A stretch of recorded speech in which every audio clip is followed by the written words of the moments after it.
We're going to make a stitch sampler that will be like your driver's license to show me that you know how to use the sewing machine. Once you have the machine threaded properly, then you need to check the adjustments, the settings on the machine.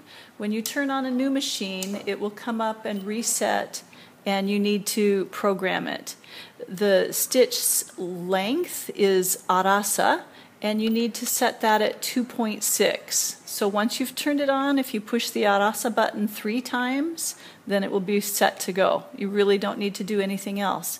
It's already on a straight stitch. You don't need to touch the haba, which is the stitch width. You'll use that for the zigzag. Over here on the old machines, you need to make sure that the stitch length, the arasa, is on the left side, and it needs to be set at 2.5, halfway between the 2 and the 3.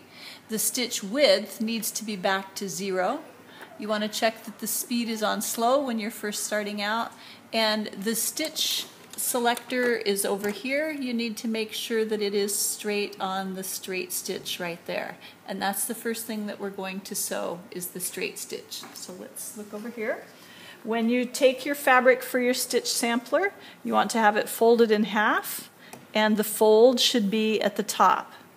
When you put your fabric into the machine, you need to make sure that this edge of the fabric comes out to the 5/8 of an inch mark. That's 1.5 centimeters, so you can look at either mark, metric or standard measurement, and put it in.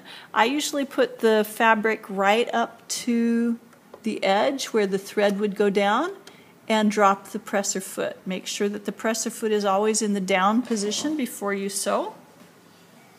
And the first thing you need to do is make a back stitch. The back stitch is in different places on both machines. On the new machine, the back stitch button is called Kaishi Nui, and it has a little U-turn arrow, and that would be your back stitch button.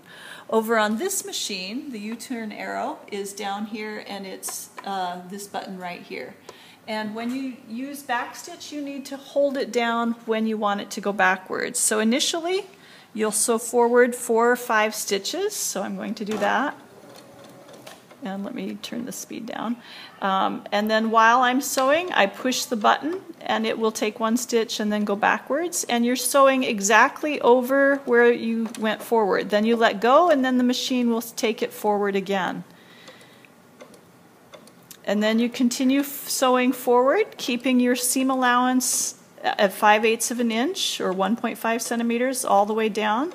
And you're going to sew straight down to about 5/8 of an inch from the bottom. I'm going to go just a little faster there. Okay, when you get close to the end, you want to stop. And I always want to stop with the needle in the down position. So make sure that if it stops and the needle is up, just push the up and down arrow to make it go down. On the old machine, if the needle stops in the up position, you have to turn the turning wheel toward you 1/2 of a turn to get the needle to go down into the position. When the needle is down inside the fabric, lift up the presser foot and turn your fabric 90 degrees and replace the presser foot down on the fabric, and you're ready to switch to a zigzag, and show me that you know how to change to zigzag. On the new machine, all you have to do is push the button, number 5, and it will give you that stitch that is numbered 5 right there. You can push it higher to get other stitches along here with that same button, but I want it to be on 5 to show me zigzag.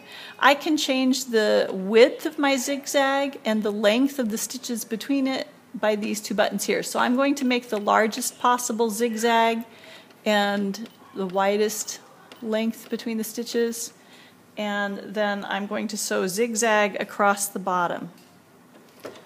Before I do that, let's look at this machine. To set the zigzag on this machine, you have to choose the zigzag stitch in the stitch selector window and turn it this way.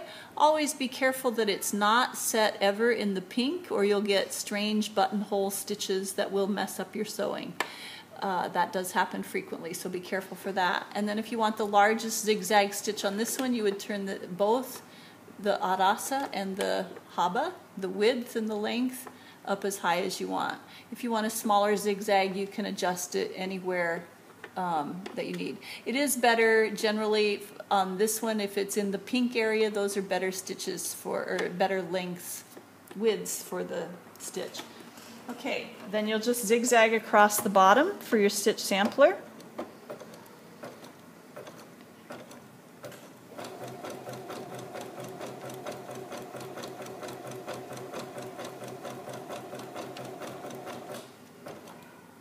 And then it stopped in the down position this time, so I can just lift it up and turn it again 90 degrees to go.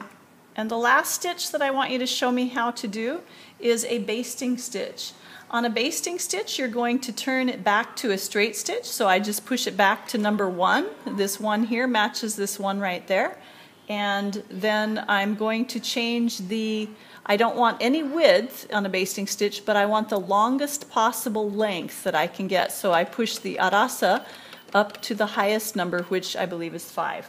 So then when I get that, I'm going to get a longer stitch. A basting stitch is a looser stitch that is temporary. You use it in quilting. And this way it can go a lot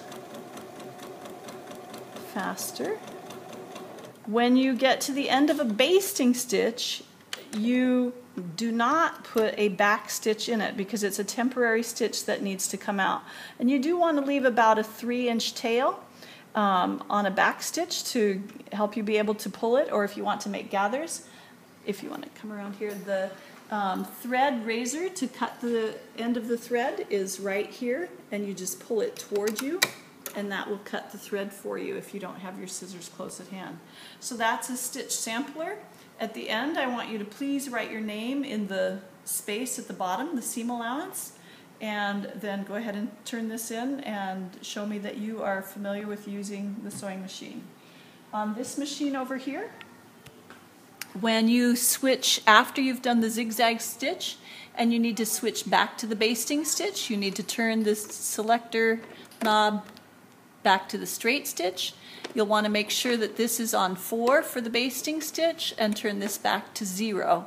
And that's the proper setting for a basting stitch on the old machine.